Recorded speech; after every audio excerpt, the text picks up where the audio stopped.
Alpha Team is flying around the forest zone situated in northwest Raccoon City, where we're searching for the helicopter of our compatriots Bravo Team, who disappeared during the middle of our mission. You haven't found it? No, I haven't found it yet. Bizarre murder cases have recently occurred in Raccoon City. There are outlandish reports of families being attacked by a group of about 10 people. Victims were apparently eaten. Bravo Team went to the hideout of the group and disappeared. Look, Chris!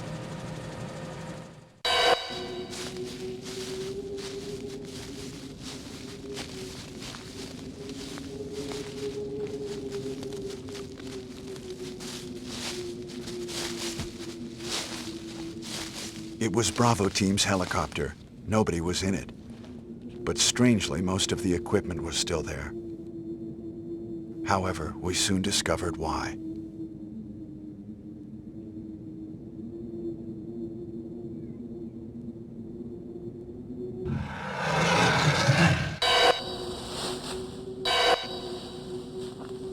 Hey! Come here!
Run for that house!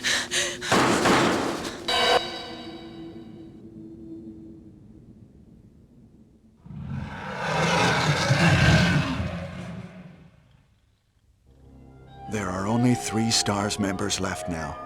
Captain Wesker, Jill, and myself.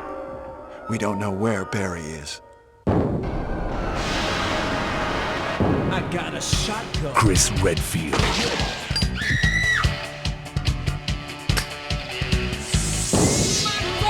Jill Valentine. Barry Burton. Rebecca Chambers. Albert Wesker.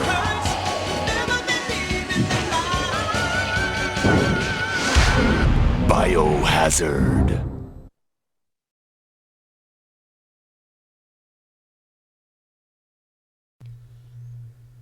Hey guys, welcome back to another Gaming Memories video.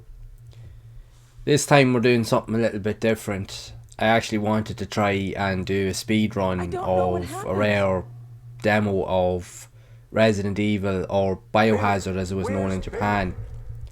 So I managed to be able to gain access to a very rare timed demo of the original Biohazard game. I'd never actually seen this before, so I thought it would be actually a good opportunity to try and do something kind of different with it. I had actually teased it a while back on my Instagram account a while back, where I was posting up a couple of images where I was actually kind of playing through the demo at different points, trying to figure out different areas, because this demo is very, very different, because it was an early version of the game back during its kind of like beta phase, a few months before the game was originally released in 1996. So a lot of the camera angles and even item placements are very, very different from what would have been in the original game when it was actually released. So I went and put together a few kind of like images, and I was just teasing on my Instagram account to kind of just give people kind of like a heads up of the demo and to let them know that I was actually thinking of something or putting something together. Now it did take me a while because again I had a few other projects on the go and I was working on other videos, so I kind of got sidetracked with it for a while. But I said to myself, right, I want to actually get back into this and actually do it, because I have also been working on a Resident Evil retrospective video, because as we all know, Resident Evil is now 25 years old this year as of recording the video. So I wanted to kind of put together a few videos, so I thought that this would be a good opportunity to add this into the mix as well. So the plan this here was to literally do a speed run, because the demo itself only lasts about 15 minutes. Now I definitely did not get this on my first attempt, just to let you know. I've actually been playing this on and off for the last couple of months to try and get a feel for the demo, and literally just to try and remember where all the items are placed, so that I can literally have a good attempt at a speed run where I know all the items are that I actually need to get. So the goal is to try and get as far as possible within the time limit and to see how far I can actually get. Even though when I go back to when I used to play Resident Evil back when I was younger, myself and my brothers and my friends, we used to play it, like, we were absolutely addicted to Resident Evil, and we would actually play it to the point where we knew where every single item was, knew all the trigger points of all the individual sequences that would happen within the game, even to a point that we were able to complete the game using the rocket launcher. But we essentially only did it with the likes of Jill, mainly with Jill's playthrough. We always found it harder to do it with Chris, so even this here was a good opportunity to kind of revisit that and see how far I could actually get. And to my surprise, I actually done quite well, as you'll see later on in the video. I didn't expect it to do as well as I actually did, but again, this actually took at least 30 or 40 attempts to even just get this good run. But it was worthwhile actually playing it, and for me personally, it was the perfect excuse to go back and revisit pretty much my all-time favourite game ever, which is this game. It really doesn't matter what format or like what region it's played as, whether it's Biohazard or Resident Evil. For me, it's still my favourite game, because even though there's some elements that are different, the game is still the same. There are certain things in the game as well that are slightly different from the original game, even to a point where in this area here, when you're going out the door, you'll see now in a few minutes, where there's actually like blood on the walls, like in the form of writing, that actually didn't appear in the original game. So there was definitely a lot of differences in the game as well. Even a sequence that actually shows up here, which is actually quite different, that wasn't in the games or the versions of the game that I had played.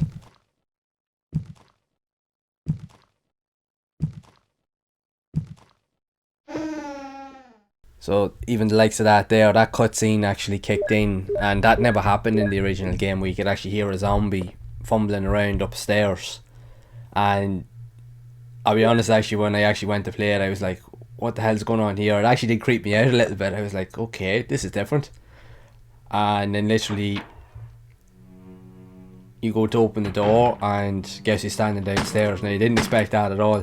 So that's what was really cool. It's the funny thing is, like, 25 years on, and even when you get to play different versions of the game, this game still has the ability to kind of make you think twice or impress you with different things. And it's a pity, because something like that there would have been excellent in the original game, but they left it out for whatever reason. As you can see there on the wall, there was actually writing that was on the wall as well. Now, obviously you can't read it because it's in Japanese, but it's still a nice feature and a nice touch. So I just literally spent my time actually running around the mansion. I actually got to a point where I had played it enough times so that I could remember exactly and pinpoint exactly what I needed to get and when I needed to get it, and to try and get there in the quickest amount of time. But at the same time, I'm primarily only using the handgun, so I had to make sure that I only went to specific points to pick up enough ammo to get me through certain points, because you will have to engage with enemies at certain times to be able to actually get past them, so that you can move on to the next area to literally clear a path for yourself. So it's fun. It definitely keeps you on your toes, but not only that, by doing this type of playthrough, you really have to nail down a strategy And that's what I really enjoyed the most. You literally took something that you played for years that you already enjoyed, but you still somehow managed to get more fun out of it. And that's what was really, really cool about this demo. And the fact is that it was timed, gave you all the more incentive to try and push the boundaries of your capabilities of playing the game. Even though, like, I know myself going back, I used to think that I was okay at the game, but it's not until you actually go and when you put a time into the mix and you realise you're like, oh, you're actually not so good, so you have to go back to the drawing board and literally practice again. And not only that as well, this is back when the likes of, there was no auto aim against the monsters. You had to watch where you were aiming, and every shot counted. If you missed a shot, that was on you, that was your own fault. So there was no room, or very little room, for error in it, and that was even made it even more challenging, but also even more fun. So it definitely is a really, really good demo.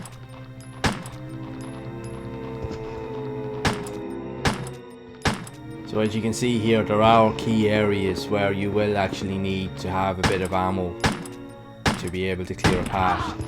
Now you're lucky enough with this demo that the enemies do go down quite easily, so you don't need many bullets to be able to knock them down and pretty much take them out of the equation altogether.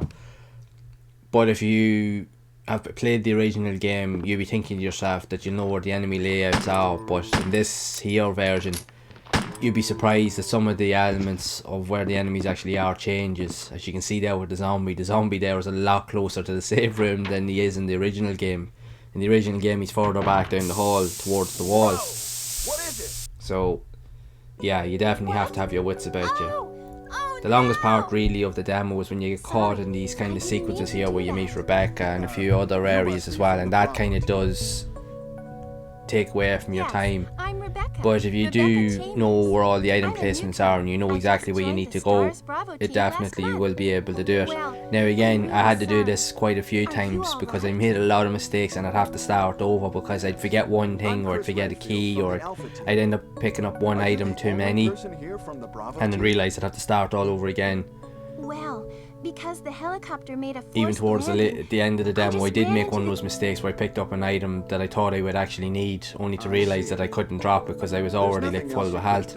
Because in this version of the game, they hadn't utilised the likes of with the save boxes, like the storage boxes, where you could pick items up at any type of storage box. But you couldn't discard items as well, so even when you used an item like say a key on a specific door, if you went around all the doors and used the keys until a point where they were no longer being usable, you couldn't discard them, which meant they were still in your inventory. So the only way to get rid of them was literally to run to a store box and place them in so that you could free up enough space so that you could carry the items that you wanted. So it really was all down to timing and strategy. You just had to know what items to pick up and what to really do along the way. All right, let's do it. Yes, sir. I'll do my best. I have to prepare something. Would you like to go ahead?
It's me, Chris.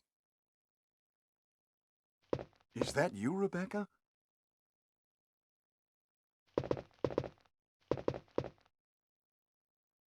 Ah, it's the Moonlight Sonata. Can you play?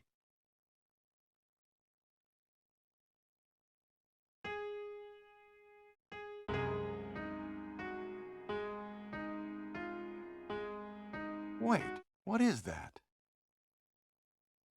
My interpretation is off a little. Chris, may I practice for a while? See? Just relax and play. All right.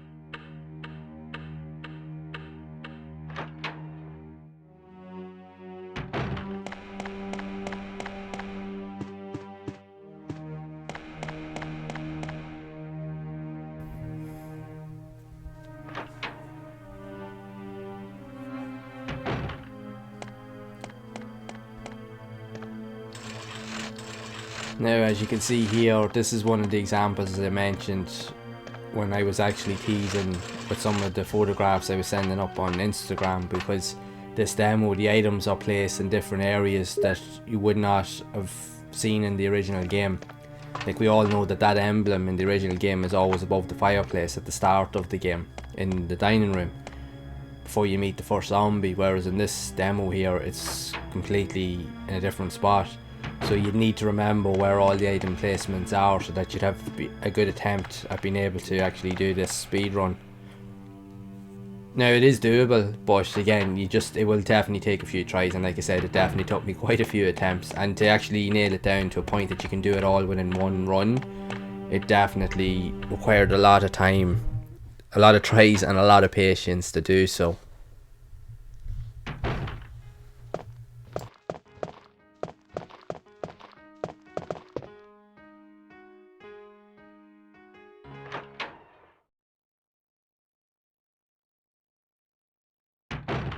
Chris! Chris!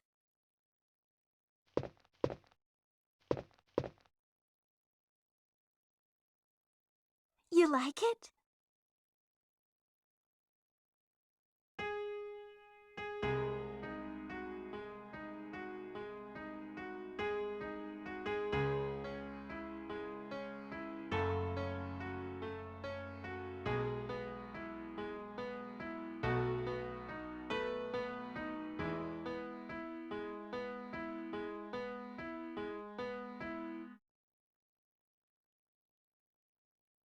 Oh, that was great.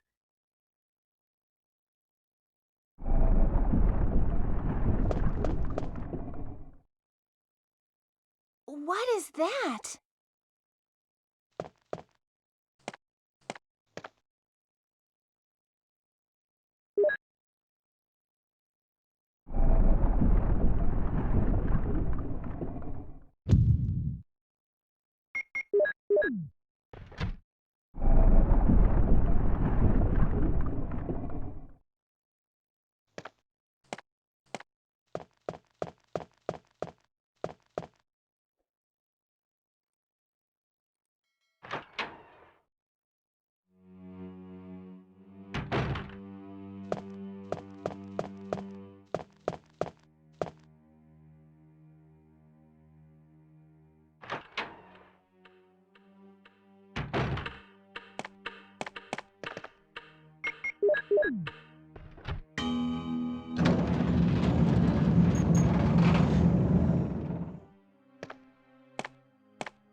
Yeah, so now we were entering into the snake room, and to be honest, this for me was one of the hardest parts, because I think only ever once or twice of all the times I've ever played this game that I actually got through this room without actually getting bit by the snake. Very, very hard to do. I know a lot of people have done it numerous times, just I was never that lucky at it. So in order for me to actually get a really good speed run, it all pretty much hung on the balance of whether you could actually get through this point, because if you didn't and you got bitten by the snake, you'd end up being poisoned, and then Rebecca would have to take over, which meant you had to go and get serum, which also meant that it would take up more time, so it would leave you with less time then to pretty much try and get as far as you get. So I was actually couldn't believe my luck when I actually got through that bit without actually dying or getting bit, and I was like, oh man.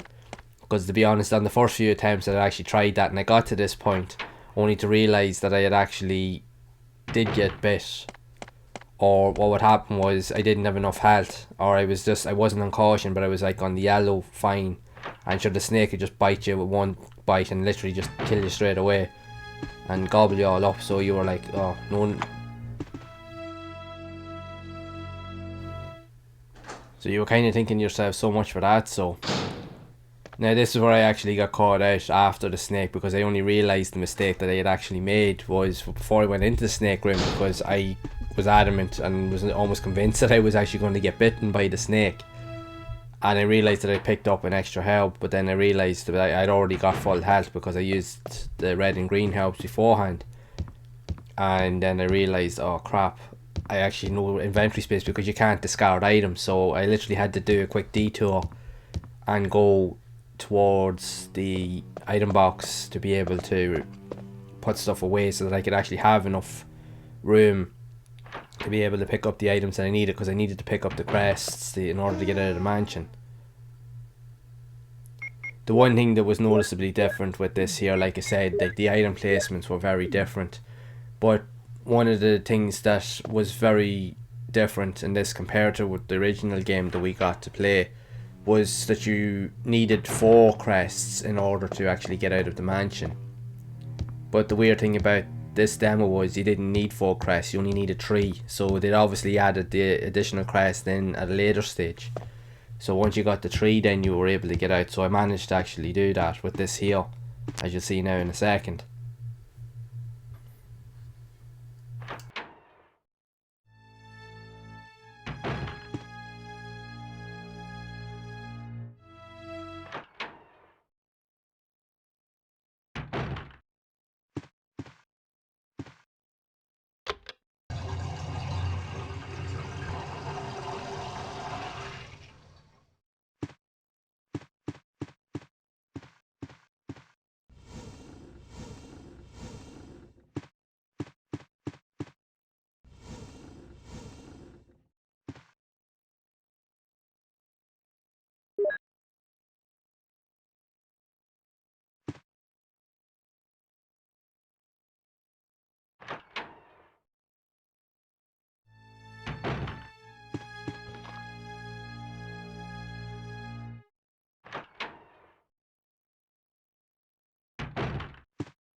So I forgot myself when I was actually doing this bit. I only realised when I went to shoot the dog that I actually had run out of ammo, and I was like, oh, here we go. So I literally just had to make a run for it and just hope for the best. But as you can see here, like I mentioned, you only needed 3 crests to get out into the backyard of the mansion. You didn't have to use 4, not like what you had to do in the final game, which was very different. But still, it was still cool to pretty much see this in action and to see the differences in the game.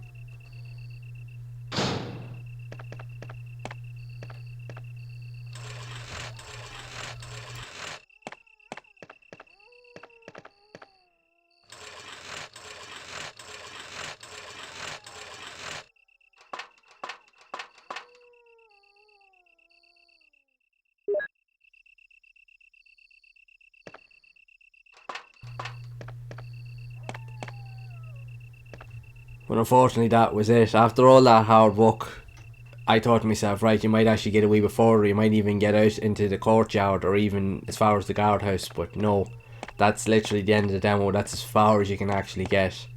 Now, obviously I can't read it because it's in Japanese, so I don't really know what it says, but I couldn't get any further than this. Like, and there was no other keys, there was no nothing that I could use to actually get out. This was as far as I could get. So you literally were wasting about 30 or 40 seconds just kind of faffing around. But it shows that you actually can get to that point in the mansion in under 15 minutes. And even on a good playthrough, even in the original game, that it is doable. Even with Chris, even though it's a harder version of the game to play compared to Jill's playthrough, you can still get through the mansion in that time. So at least now you know that you can actually do it. So if I'm able to do it, I'm sure some of you guys will actually been able to do it. So yeah, it was fun. It was fun. It was definitely fun to revisit the game and just to kind of just have a different kind of look at it and see it from a different perspective with different items, different camera angles, and to pretty much just enjoy the game all over again. And I'll be honest, I absolutely loved playing through all the playthroughs of this game again, because again, it's my favourite game of all time, and any excuse to get to play it and to experience it in a slightly different way, definitely it was worthwhile actually doing. So I highly recommend, if you could get a copy of this demo, or if you can find some way to get access to it, I highly recommend just to give it a go and just to see for yourself, just to see everything that you can see here, just to explore and see where all the item placements and that are, because it definitely was good fun to play. So I really do hope that you enjoyed the speed run and that you actually learned something new about Resident Evil along the way, something that you may not have even seen before, especially for all you Resident Evil fans out there like myself.